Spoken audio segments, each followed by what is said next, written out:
Enthusiastically welcome tonight's speaker, Mike V. from Flagstaff. All right.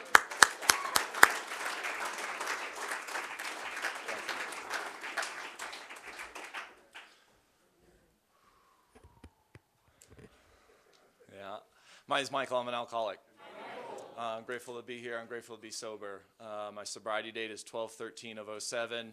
My sponsor is John Franks, and my home group is the Young People's Group of Alcoholics Anonymous in Flagstaff, Arizona.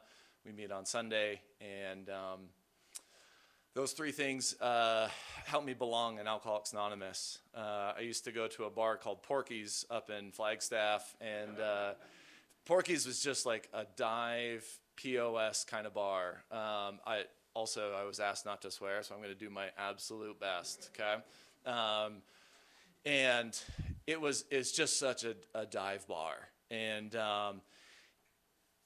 it did not have any of the neon signs on the walls. It didn't have LCD or LED TVs or anything like that. It was super dark. There was like corner chairs that kind of hid from the rest of the room.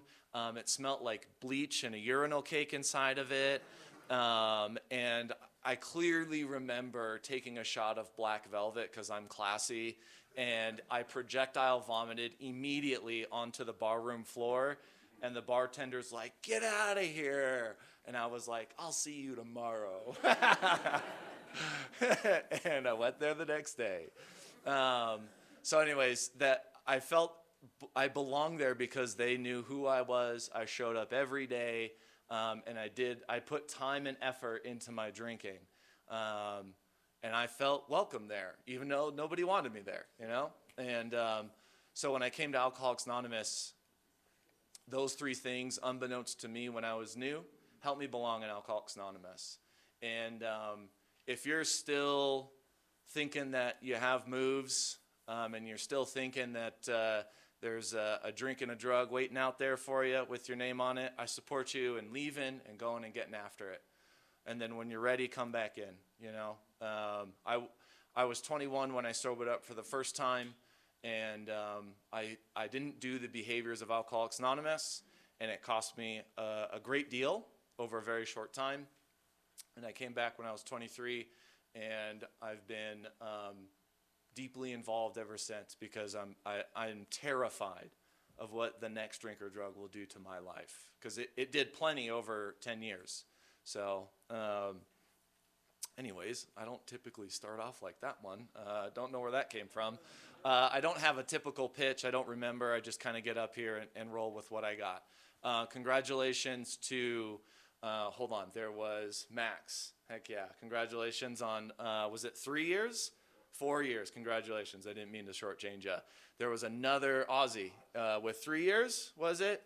Awesome. Congratulations. There was also 6 months somewhere in the back. I don't know where you sat down, somewhere around here. Yeah. And then, yes, there it is. Thank you. Congratulations. And 3 months, I believe, also somewhere over there. Perfect. And then we had a couple of months. I think did you have a month? Hell yeah. That's a long time, right? 30 days is a long time without a drink or a drug. And so I'm glad that you're here, because right now you could run away and go get loaded, you know, and we would see you back here again, you know. So hang out with us, and welcome to the newcomers, right? We're really grateful that you're here. Alcoholics Anonymous it's not very attractive, you know. We're asking you to go counter from everything that you've ever learned in getting loaded, right? It's counterintuitive to that lifestyle. But I'm glad that both of you guys are here, and anybody else who identified as new. When I was new, I did not want what I have today. But as I stand today, I'm so grateful for what I have. You know, AA was not, AA was really the only way out of jail for me, or institutions. And I bought into the nonsense of Alcoholics Anonymous, clean the coffee cups, you know, pick up the cigarette butts outside, put the chairs away. I bought into that lifestyle, And begrudgingly, I did it. And then at some point, I started really loving cleaning up other people's cigarette butts, which is just absolutely foul, if you think about it. And then I started cleaning coffee cups, and I was like, I really started to enjoy just hanging out, cleaning coffee cups, kind of just like, I'm right here, right now, cleaning a coffee cup. And then I just fell in love with Alcoholics Anonymous. It just like kind of happened. And I don't know where it came from, but I'm so grateful that it happened for me. And so, thanks for asking me to speak. I appreciate you. I love you, Curtis. And I was born and raised in Mesa, Arizona. My mom is a doctor in nutrition. She taught at ASU for 41 years. My dad was a SWAT officer. So, that shows you kind of where I came from. He loved to break into people's houses. He was a ex-Green Beret from Vietnam, and he was scary.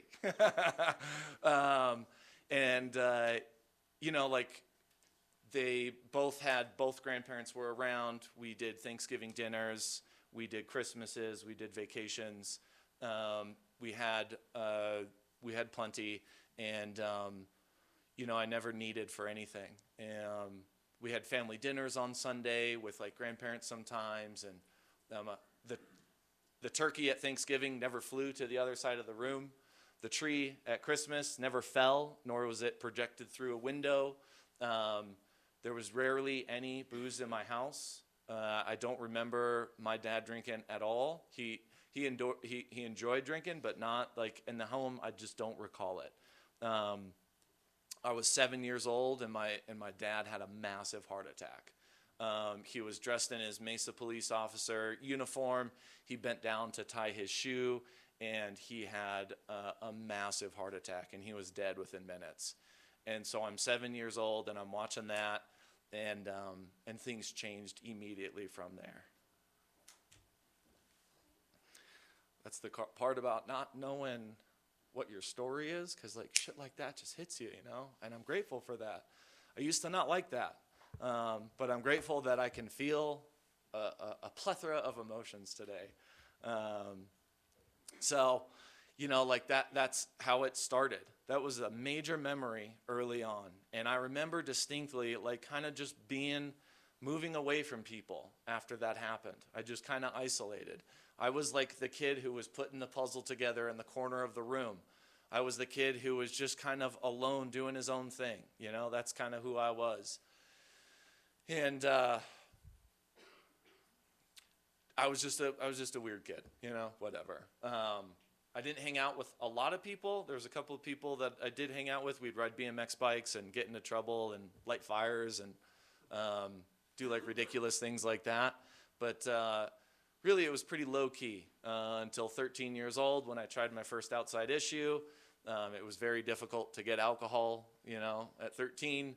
So I tried that. We were watching Family Matters, eating pizza rolls, just having the time of our lives, It was, for the first time, I felt relief wash over me instantaneously from that. And then I pursued that as often as I could.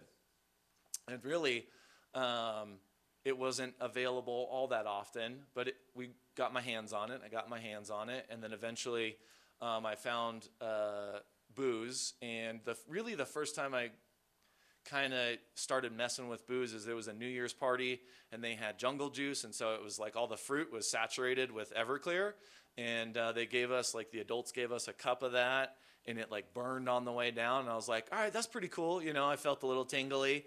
Nothing loaded, but it felt good, So I just kept trying to find and drink as much as I could. My first real memory that I really love talking about is we were all getting loaded in a green belt in Mesa. So if you're ever, stupidest thing, Mesa's all flat, and so they have to dig giant holes in retention for water to go somewhere. So we were hanging out there. We paid somebody to get a case of Mad Dog 2020 and Mickey's 40s. It was strawberry banana, my favorite, aged fine wine. And we had like brickweed that had like stems and seeds that literally it was in the Ziploc. I don't know if you remember Ziplocs that had 10 different people spit on it from like rolling it up. And we had a pipe from Trails, if you guys remember Trails. And it was like, I mean, it was classic being 15 years old, right? So there was like 20 of us hanging out, half the neighborhood girls, half the neighborhood dudes. And I fell in love that night. No cars were rolled. No bottles were smashed over heads. Nobody got arrested. Nobody went to the hospital. No girlfriends cheated on each other, right? No violence ensued. That night was the best night, and it was amazing. We were, it was just so beautiful. And every single one of those things over my drinking and drugging were going to happen. But that night, it was perfect. And we all went home, And I bought in that night at like 15 and a half, or however old I was, in a green belt in Mesa. It was all romantic, Looking up at the no stars in the sky. You ever been in Phoenix? That's the truth, right? Can't find them. And then things started to just progress from there, right? The book tells us that we have a chronic, fatal, and progressive illness. And, it progressed very, very slowly up to that point. But at that point, I had crossed the threshold, and now it became a necessity. It was not enjoyable. It was enjoyable, but it wasn't like something that I could get out, I don't want, The obsession had set in, and now I was thinking about getting loaded, or I was loaded all the time. I could not separate myself, right? It was just part of my life now. And so I pursued it as often as I possibly could. Through high school, I'm going to fast forward pretty much. I was intoxicated every day from 16 to 21 when I got sober for the first time, right? There was some metabolite in my system every day from that point on. And I was on probation, and that didn't matter, My mom was watching me, and that didn't matter. My grades were dropping, that didn't matter. It was starting to become a detrimental to my life. And it started innocently enough, right? But that progressive nature of the illness set in. And by the time I was 18, I was drinking about 6 nights a week because on Sunday I just needed one day to recover because literally my kidneys were hurt. I don't know if you can identify with that, but it just was in pain. So I would use some outside issues to help kind of calm me down and lower that level of pain. And I was chasing uppers so I could drink all night, And I'm not prejudiced when it comes to uppers, whether it comes in a shard or a rock. I'm good to go, Don't care. And I just love drinking as much as possible. Alcohol was on the table every day or as often as I could get it. And I'm an alcoholic through and through, and I'm the real alcoholic. And then the book describes that at some point in my drinking career, I begin to lose all control once I begin to start. And, an alcoholic to me is not somebody who spends days outside homeless drinking underneath bridges. An alcoholic, DUIs don't matter to the alcoholic. Jail time doesn't matter to the alcoholic. What I feel is not only do I lose control, but what happens when I don't drink makes me a real alcoholic. As I start to crave alcohol, I can't stop thinking about alcohol. And so I don't have a drinking and drugging problem. I have a staying sober problem. I've been able to stay sober 30, 60, 90 days in jail multiple times. And if I had a drinking and drugging problem, the moment I leave jail, I'd be fine. I'd go out, I'd get a job, I'd go to church because I told the judge that. I'd, attend some sort of counseling service, and I'd be good to go. I would get better. But for me, I get worse. I get restless, irritable, discontent, right? They talk about that before that cycle happens. And I get blaming, and I start becoming a victim, and I'm resentful. And then I literally am just holding on for dear life to not drink. And then I drink, and then I start that same experience over and over again. And then I'm drinking at that, and I'm drinking at that. And so that's why I need a spiritual lifestyle, right? For me, being that weird kid, I've just not been wired right. And so Alcoholics Anonymous and the spiritual lifestyle has helped me tremendously, right? So I'll get to that point when I start talking about my sobriety. I ended up in jail a couple of times. I was 20 with a felony and a misdemeanor, and then I was 21 with a felony and a misdemeanor, and then I'm 23 with another felony and a couple other misdemeanors. I got sober at 21 for the first time for a year, went through the Salvation Army. And I fell in love with Alcoholics Anonymous down in 4848. If you're ever in South Central Phoenix, go to 4848.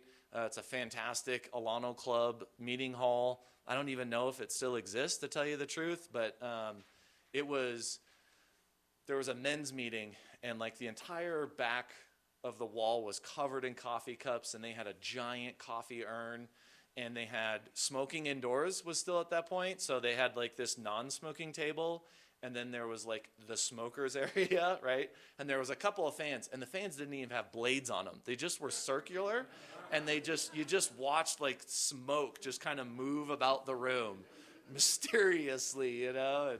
And it was fantastic, man. And there was this whole crew of gangsters from South Central Phoenix. There was this whole crew coming from business folk from Central Phoenix, from the businesses. There was all the degenerates, which was including me, from the Sally and from other treatment centers. And there was Larry, who was a biker, and he had his biker crews. And it was just this haphazard mix of human beings, right? And they were all sober, and they were all talking, and they all enjoyed each other, right? I caught it, thank God. And so it just was, there was something magical about that room. And I really enjoyed listening. I enjoyed hearing the message of Alcoholics Anonymous. And I fell in love there. And I got a sponsor. I started working the steps. I had a service commitment. I was a speaker getter down in Phoenix. I was going to about 5 meetings a week. And I was meeting with my sponsor every week. I was praying and meditating to the best of my ability at 21. I was kind of a feral child at that point. And then I was like, all right, cool. I'm moving back up to Flagstaff after I graduate. And so I moved back up to Flagstaff, and nothing changed. And so I was going to maybe 3 meetings a week because probation told me. I was saying the Lord's Prayer in the morning, at night, and there was no conversation throughout the day with my higher power. I did not get a sponsor, and I did not have any service commitments. And slowly, that spiritual defense withered, right? And slowly, the obsession to drink got stronger and stronger and stronger. And, that to me, it was vital. Today, it's vital for me to participate in all the aspects of Alcoholics Anonymous. On our chips, we have the triangle, and the triangle is service, unity, and recovery. And I need to find myself in those 3 things every day. Every day. Because if I don't, my experience shows me that if I'm not participating in those 3 every day, that at some point I will pick up the next drink. And I don't want to pick up the next drink. And so I'm hanging out with the old college buddies. We're going downtown. I pick up a beer. I'm like, should I drink tonight? Nope. I put it down. A couple of weeks later, the obsession's still there. It's like, you could probably get away with it. You're on probation, but it's no big deal. You picked it up again. I'm looking at a Coors Light. And you know how like the Coors Light, the commercials, like the ice like drips down it in all like a fantastic way. It's like zigzagging across it. I was like, man, this looks really good. Nope, not today. And I put it down. And the delusion was setting in that I have control over my drinking and alcohol. And it was just setting me up for failure, man. And the merciless obsession got me, finally. I went up to Page, and I'm at Lake Powell, and we're on the houseboat, and we're getting ready to leave. And the book talks about the next drink in 3 different ways. One is the mental blank spot, which should scare the living hell out of you, right? You're walking through life, and all of a sudden, there's a drink, you pick it up, and you're drunk, right? I don't know if you've experienced that before, but that's the strange mental blank spot. Then there's the other guy who leisurely crosses the threshold, all dressed well, his business came off well, not a cloud in the sky. Things are good. And he picks up a drink, right? Because he can justify it. Things are going really well in my life. I don't know about you, but I go back out when things are good, not when things are bad. I'll trudge through the bad. I'll get the heat of the law off me. I'll get the probation officer off my back. I'll pass the UAs, and then all of a sudden, when they're not looking, boom, I'm drunk. And then the last one is my favorite, where it's a serious case of the F-its. And it's just like, yeah, you want to arrest me? Come and find me, you know? And then I just start drinking. And I'm adamantly drinking at her, and I'm drinking at the judge, or getting loaded at the judge, whatever fits your deal. And so I was sitting there on Lake Powell, beautiful spot, right? Not a worry. Things are going good in my life. Let's burn it to the ground. Here's how, right? And I place my hand on the hot stove. And that whole weekend, I drink as much alcohol as possible. And there's a whole bunch of other stories in there, but I'm not going to get into it. And so that starts my last bender. 4.5 months goes by. Externally, things are okay. And I mean like okay, not like, yeah, things are good. No, I mean like they're okay. They're barely okay. And 4.5 months goes by. At the end of that, there's a week where I don't want to drink, and so I'm going to Alcoholics Anonymous. And I go to a meeting, and I'm sitting down, and I don't want to drink, and eventually I leave the meeting, and eventually I go to my buddy's house, and eventually I pick up a drink. And like, there's a true desire internally for me not to want to pick up that next drink. And I can't help it. And I do that for about a week. And then I lose my job, which was perfect, right? I show up drunk in the morning. They're like, yo, go back home, take some rest, come back the next day. Come back the next day, I'm drunk again from the same, like, because I can't not drink. And so they fire me. And then I fail out of my college courses. So all these doors, I fucking love God. Sorry, there it is. I love God.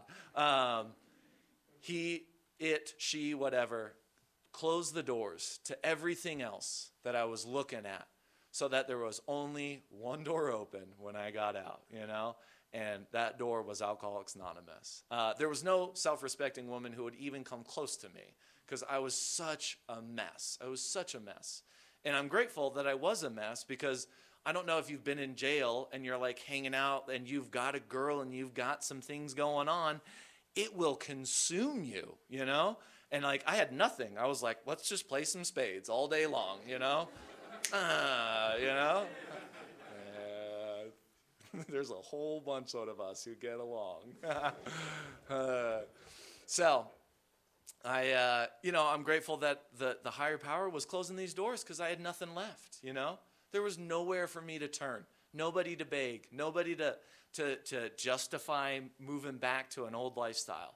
And I really needed a complete restart and a brand, like getting down to bedrock, what the 12 and 12 talks about. I had to remove everything and start fresh, start from scratch.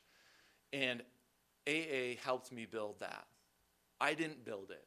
No ideas from my head went into that structure. I'm getting ahead of myself. So anyways, I go to jail because that's what happens with me. I'm a jail kind of guy. I love going to jail. I don't mean to go to jail, but I go to jail. I drink and I drive. I go way too fast. I hit things that are standing still multiple times. There's one amends that I have not made up. I'll talk about that night. I'm sorry. So anyways, I finally end up going into my PO's office. I've drank the night before. She breathalyzed me. She says, what's going on? I make up a sob story about a bottle of wine and a girl, and she doesn't buy it. And I'm crying, I'm trying to cry. And I'm lying just to get away from her so I can go get whatever I need to just calm down. And she's like, yeah, you're going to jail. And I was like, oh, damn it.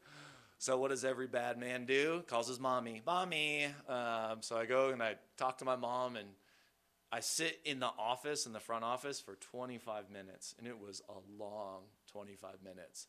Waiting for them to like get a car and then get cuffs. And like, they're like, all right, come on in. And it was over. So anyways, I'm crying on the way to jail, because that's what happens to me. And the fray, How to Save a Life, comes on over the radio. And it just like, boom, stabs me, twists my heart. And then I really start crying. Me and my PO now are really good friends. So we laugh about how I like did that. That was fun. So anytime How to Save a Life comes over the radio, I honor it. And it's just like, things have changed. You know what I'm saying? I'm so far away from what that experience was. And it was pathetic. You know what I'm saying? Pathetic. And that's the best way I can describe it. And that's truly the majority of what was happening in my drinking and drugging, is I was a pathetic drunk. And just a garden variety pathetic drunk, you know? Nothing special. I just drank disgustingly, you know? I peed on other people's things a lot, which was really weird. Yeah, anyways. I'll let you do with that whatever you want to. I hit a lot of things with my automobile, and like there was a lot of damage, and I was just a pathetic drunk, you know. And so if you think that AA can't work for you, hang out with us, right? We have a solution, and if you're willing to follow a few simple rules, and you're willing to apply some spiritual principles to your life, and you're willing at some point to let somebody else dictate, maybe for a year, some good general boundaries and some good structure, you too can have a spiritual life, you know? Or you can go on to the bitter end, blotting out the consciousness of your existence, you know? Whatever's clever, go for it. Because the rest of us will be in here in another year, laughing, giggling over stupid AA stuff, and you'll be suffering out there, you know? Dying one day at a time. It's your choice. And I want to stay here. I want to eat the stale cookies. I want to drink the terrible coffee. No offense, whoever made the coffee. It's not terrible. I want to go to the stupid birthday parties. You know what I'm saying? I want to host the ridiculous banquets. And, you know, they're not ridiculous. They're pretty fun. But that's, you know what I'm saying? Like, the lifestyle of AA is what I really do enjoy. The inconvenience of having 6 people and you're driving to a conference and you're just like, they're drinking Monster in your Suburban and they're leaving trash everywhere.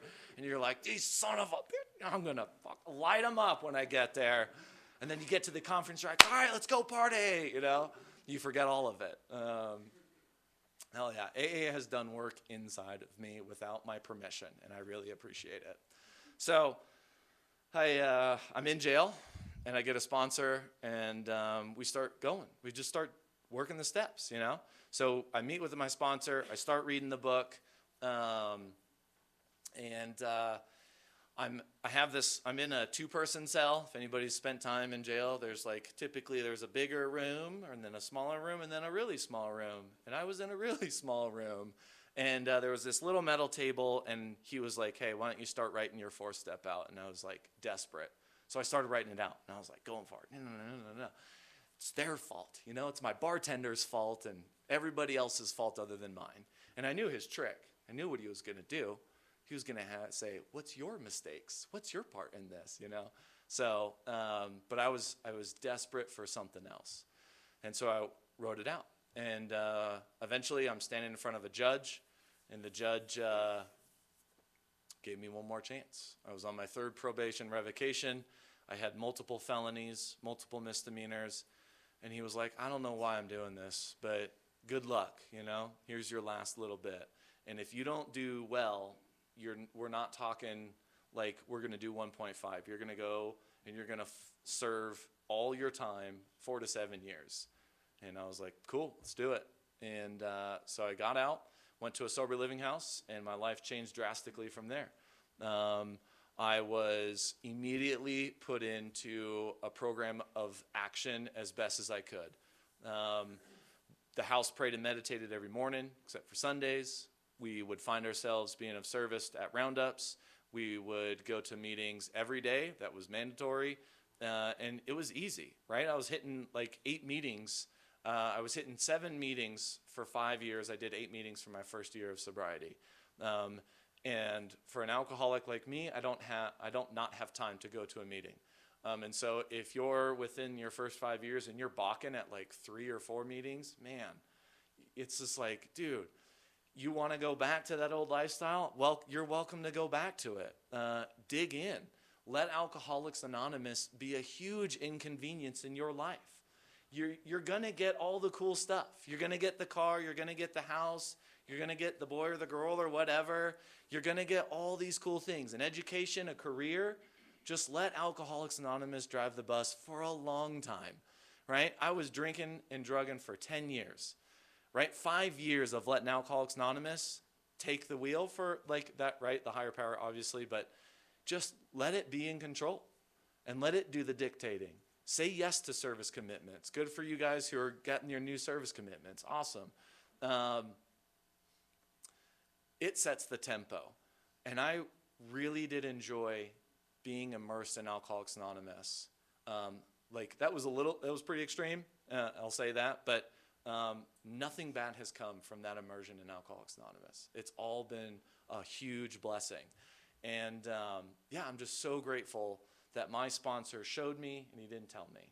He would like, hey, do you know how to make a pot of coffee? Not a clue. And he was like, yo, check this out. Boom, boom, throw the water in there, turn it on, there you go. And then all of a sudden I was the coffee guy.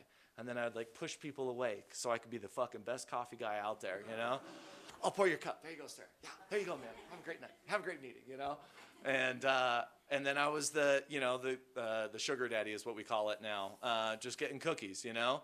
And what I love about being the sugar daddy is that if you like M&M chocolate chip cookies, then you get M&M chocolate chip cookies, and you're like, no way, those sugars are beneath me, you know? That's the best part about taking that commitment.